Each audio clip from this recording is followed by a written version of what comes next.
السلام علیکم ورحمۃ اللہ وبرکاتہ۔ کیونکہ پچھلے مہینے کے اسباق ابھی ربیع الاول کے رہتے ہیں، لیکن ساتھ ہی ساتھ ربیع ثانی شروع ہوئے بھی اب 9 دن ہو چکے ہیں، 8 دن گزر چکے ہیں، تو کوشش یہ ہوگی کہ پچھلا سبق ایک اور ایک یہ اس مہینے کا سبق کر کے برابر سبق کر کے انشاءاللہ دونوں مہینوں کے اسباق آپ کو مکمل کروائیں۔ تو پہلا سبق ربیع ثانی کا یکم ربیع ثانی، قرآن کریم میں اللہ تعالیٰ سورہ مائدہ میں آیت نمبر 42 میں یہودیوں کی ایک بری خصلتوں میں سے ایک بری خصلت بیان کرتا ہے، اور وہ خصلت یہودیوں میں نہیں رہی، اب ہم مسلمانوں میں بھی آ چکی ہے، اور یہ بری خصلت ہے جو یہودیوں کی تھی، اور وہ تھی رشوت لینا۔ رشوت یہودیوں کی عادت تھی، رشوت لینا یہودیوں کی عادت تھی، وہ رشوت خوری کے عادی تھے۔ رشوت جو ہے نا، دیکھیں ظلم کی ایک قسم ہے، ملک و ملت سے خیانت ہے۔ رشوت انتہائی بڑا گناہ ہے اور اس کے بہت سے نقصانات ہیں، مطلب رشوت کا لین دین جو ہے وہ معاشرے کو تباہ کر دیتا ہے۔ مجبوری ہوتی ہے اور اس مجبوری کا فائدہ اٹھا کر، ضرورت مند کی مجبوری کا فائدہ اٹھا کر رشوت حاصل کی جاتی ہے۔ شرافت انسانیت کے بھی خلاف ہے اور ایمانی تقاضے کے بھی منافی ہے، اور رشوت کے لین دین سے آدمی کی عزت خراب ہو جاتی ہے، اور ایسا انسان لوگوں کی نظروں سے بالکل ہی گر جاتا ہے، طرح طرح کی پریشانیوں میں گرفتار ہو جاتا ہے، زندگی کا سکون برباد ہو جاتا ہے۔ اور جب فہم قرآن کی بات ہو کہ رشوت لینا یہودیوں کی عادت ہے، تو پھر نبی صلی اللہ علیہ وآلہ وسلم کی حدیث بھی تو سن لی جائے کہ اللہ کے نبی صلی اللہ علیہ وآلہ وسلم نے رشوت لینے اور دینے والے دونوں پر لعنت فرمائی، یعنی رشوت ایک لعنت ہے، اور بعض روایات میں اس شخص پر بھی لعنت ہے جو ان دونوں کے درمیان رشوت کا معاملہ طے کروائے۔ تو اندازہ ہو گیا کہ رشوت کتنی بری چیز ہے، یعنی جو معاملہ کروانے والا ہے نا، تیسرا آدمی، وہ بھی لعنت کا مستحق ٹھہر گیا۔ کسی مجرم کے لیے اللہ تعالیٰ یا اس کے رسول کی طرف سے لعنت اور اس سے انتہائی ناراضگی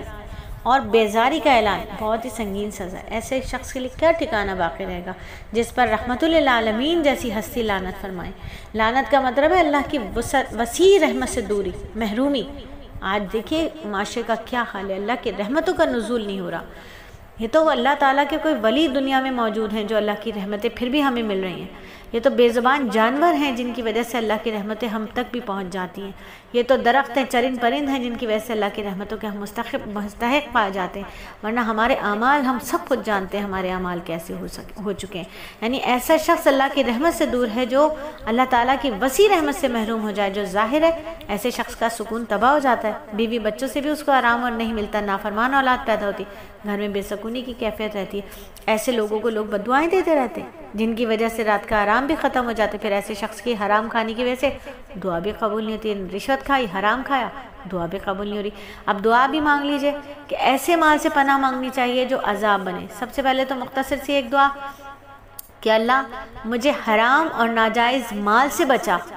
اور مال کے حرام اور ناجائز استعمال سے بچا۔ تو رشوت لینا حرام ہے، دنیا میں بے برکتی اور آخرت کے دن عذاب کا باعث ہے۔ حرام کھانے والا در حقیقت اپنے پیٹ میں آگ بھر رہا ہے جو کہ جہنم کی آگ میں جلنے کا سبب ہے، اس لیے ایسے مال سے بچنا چاہیے اور دعا مانگتے رہنا چاہیے کہ اللہ میں آپ کی پناہ مانگتی ہوں ایسے مال سے جو مجھ پر عذاب بن جائے۔ اور رشوت سے بچنے کا ایک واقعہ سناتے چلیں آپ کو نصیحت کے طور پر کہ ایک مسلمان کی شان نہیں ہے کہ وہ رشوت لے، بلکہ یہ یہودیوں کی خصلت ہے۔ حدیث میں ایک واقعہ آتا ہے کہ ایک موقع پر آپ صلی اللہ علیہ وآلہ وسلم کے خیبر کے یہودیوں سے اس بات پر مصالحت ہوئی تھی کہ زمین کی جو پیداوار ہوگی وہ آدھوات تقسیم ہوگی، اور جب پیداوار تقسیم کرنے کا وقت آتا تو آپ صلی حضرت عبداللہ بن رواحہ رضی اللہ تعالیٰ عنہ کو بھیجتے،